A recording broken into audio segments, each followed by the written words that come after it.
Hi guys, Brock here at Procore Power Equipment. We're going to be looking at the Toro Timecutter model 75760. This mower has a 60-inch deck, so a nice wide deck on it. 24.5 horsepower Toro V-twin engine. It's got some great features on this mower that some of the other Toro Timecutters might not have. This is a great value machine. The Titan mower would be the next step up. This is the largest mower in the Timecutter series, so great, machine for like a little larger lawn, maybe 3 to 5 acres of mowing. Does extremely well in that sort of size lawns. We'll walk around it. I'll show you some of the things I really like about this mower. First off, this is a 60-inch deck. This is a big deck. One thing I really like about it is you can see with this tire, you have a lot of trimming edge. Everything from here over to about here is trimming edge. You can get up close to things, get under things, and it will be trimming. It's got more trimming edge than any of the other Timecutter models have. Anti-scalp wheels, this mower has 3 of them. Something else I want to show you is the hanging points here. It has really nice rods here that are flat stock drilled out, but just suspends that deck really well. One thing I don't really care for is this deck cover. It's not a quick release like the other Timecutters offer. It has 4 bolts. It's not too bad, but it's not quick if you want to clean out the underside of that. Something else this mower has that some of the others do not have is it has this removable rubber piece. It comes right out of there. You can blow it off.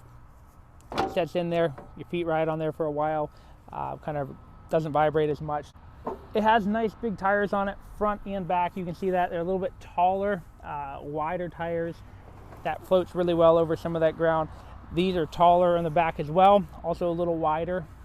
Something else that this mower has that the other Timecutters do not have is the hydros. The transaxles in them are slightly larger and they're serviceable. So I'm going to show you from underneath. You can actually see they have hydraulic filters right in here. Those can be taken off and changed. That's going to help prolong that hydraulic transmission life to keep those things changed out. Some of the lighter models, the smaller models, do not give you that option to change your hydraulic oil. Where this one does, it'll last a lot longer that way. It has the V-twin Toro 24.5 horsepower engine, like some of the other models. This engine has done extremely well for us. It holds up great. Service-wise, back cover flips right up.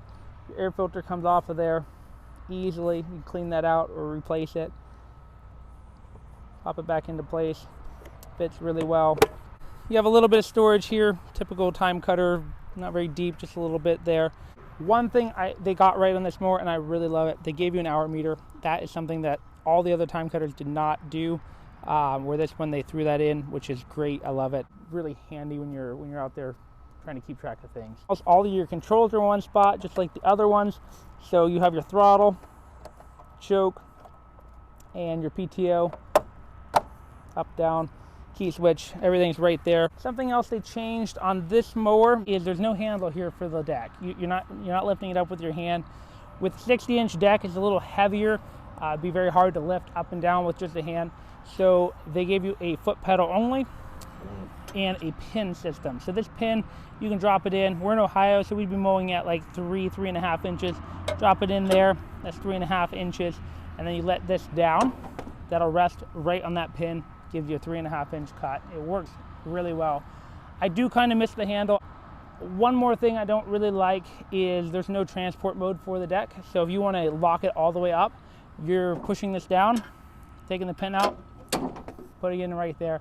It's not a big deal. It is kind of annoying where the other ones you can just lock right up and you don't have to worry about it. You're not moving a pin. So that's one thing they could maybe improve on. Not a big deal again, but it is a little bit of a problem. This is your speed selector, 3 speeds. You have slow, medium, and high. You're going to mow most of the time all the way down here in high. You have a little transport mode here in the middle. Lock it in. You're going to pull a trailer. It kind of slows that down a little bit. And then you have the turtle all the way up. That is a pretty slow speed. It really doesn't come in handy unless you're like new to the zero-turn world and you're just getting to know the mower and you don't want to go very fast. It sets that max speed at a very slow, kind of a crawling speed. It's great when you're just jumping on the mower for the first time and trying it out. Over here you have the gas gauge, the sight gauge, works really well because there's no mechanical pieces in there that could fail. Just a sight gauge, I like that, works extremely well. Fuel tank, spin that off, nice big mouth. Put your gas can in there, your spout will go right in, works nicely. The seat flips right up, and this seat is adjustable. I'll show you here. It's adjustable, but you have to adjust it with these thumb screws. I don't really like that as much as the slide. Some of the other time cutters with the MyRide actually have the slider, or this you're adjusting these. Not a big deal because most of the time you adjust them to one spot and that's it, you're done. Toro Timecutters come with the electronic parking brake. It's kind of a cool feature. You don't have anything to lift or pull up on, no foot pedals to push in on to engage the parking brake. Just when you bring your handles in, you actually hear it. That disengages the brake. If I pull the handle out, like I'm going to step off the mower, it automatically engages that brake. It's nice. Some of the other mowers, you pull up on a handle, or you forget to pull up on a handle, you step off of it, it shuts off. This one you can't do that. When you pull those levers out, it puts that parking brake on and you're good to step off of it. All right guys, thank you so much for watching this video. If you liked it, please give us a like on it and subscribe to our channel. If you are interested in this mower or any mower like this, any Toro mower, please give us a call. We're happy to help you with anything you may need.